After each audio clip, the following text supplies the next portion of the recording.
प्रदेश के एक छोटे से कस्बे के पास स्थित भानपुर स्टेशन पिछले 40 सालों से बंद पड़ा था। कहते हैं कि 1984 की एक काली रात को यहाँ एक भयंकर हादसा हुआ था, जिसके बाद से स्टेशन पर किसी भी ट्रेन का रुकना बंद हो गया।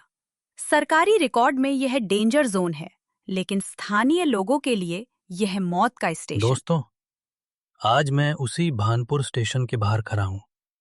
रात के 11 बज रहे हैं। लोग कहते हैं कि यहां आधी रात को प्लेटफॉर्म नंबर 2 पर एक लाल लालटेन जलती हुई दिखाई देती है।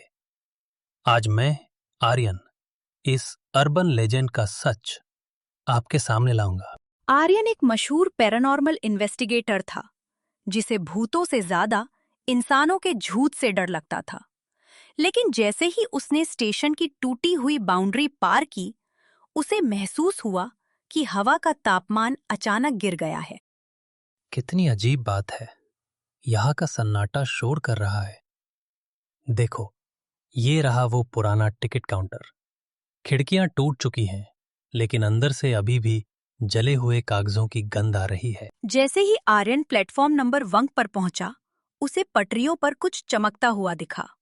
उसने अपनी टॉर्च जलाई। वहां एक पुराना तांबे का सिक्का पड़ा था, जो बिल्कुल नया जैसा चमक रहा था। बेटा, टिकट ले लिया क्या? बिना टिकट सफर करना जुर्म है। कौन है? कौन है वहां? बाहर आओ, मैं कोई चोर नहीं हूं। अंधेरे कोने से एक बूढ़ा आदमी बाहर निकला। उसके बदन पर फटी पुरानी रेलवे की वर्दी थी और हाथ में एक पुरानी पीतल की लालटेन। उसकी आंखें धसी हुई थीं, लेकिन उनमें एक अजीब सी चमक थी। साहब, ट्रेन आने वाली है। सावन एक्सप्रेस कभी लेट नहीं होती, पर आज शायद सिग्नल लाल रह गया है। बाबा, आप कौन है? यहाँ तो 40 सालों से कोई ट्रेन नहीं आई और ये स्टेशन तो वीरान पड़ा है। लोग जिसे वीरान कहते हैं, वो मेरे लिए मेरा घर है। मैं यहाँ का सिग्नल मैन हूँ। जब तक ट्रेन नहीं गुजरती, मैं ड्यूटी नहीं छोड़ सकता।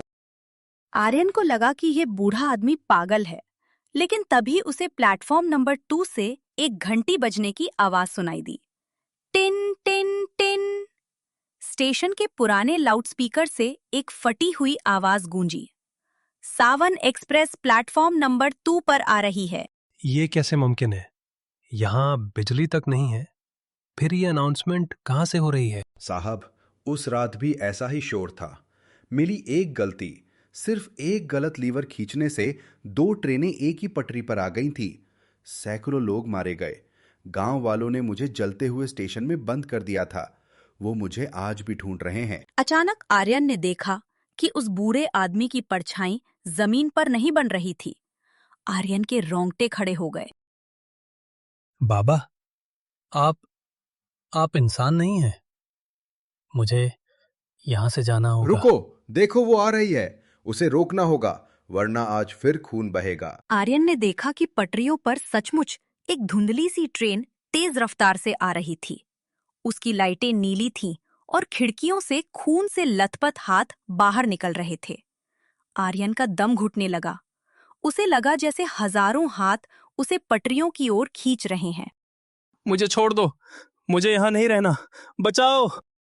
तभी दीनू काका ने अपनी लाल लालटेन पटरी के बीचों बीच रख दी और एक जोरदार चीख मारी। रुको!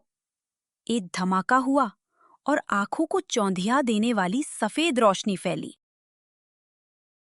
अगली सुबह गांव के कुछ लोगों ने आर्यन को प्लेटफॉर्म पर बेहोश पाया। जब उसे होश आया तो उसने पूरी बात बताई। गांव का मुखिया उसे स्टेशन के पीछे एक छोटे से स्मारक के पास ले गया।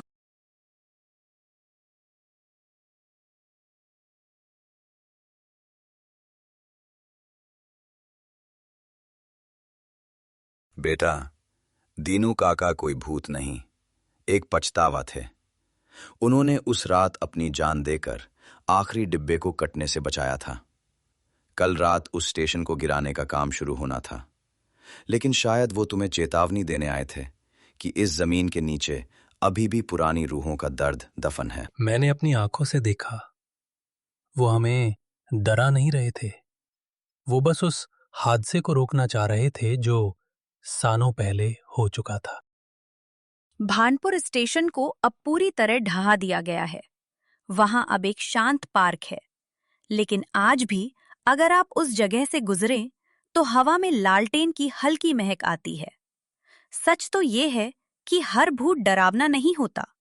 कुछ रूहें सिर्फ अपनी अधूरी ड्यूटी पूरी करने के लिए रुकी होती हैं। डर हमें अंधेरे से नहीं, बल्कि उस सच से लगता है जिसे हम देख नहीं पाते। भानपुर की वो रात मेरी जिंदगी की सबसे खौफनाक और सबसे सच्ची रात थी। क्योंकि कभी-कभी रूहें हमें नुकसान पहुंचाने के लिए नहीं, बल्कि हमें रास्ता दिखाने के लिए लौटती हैं।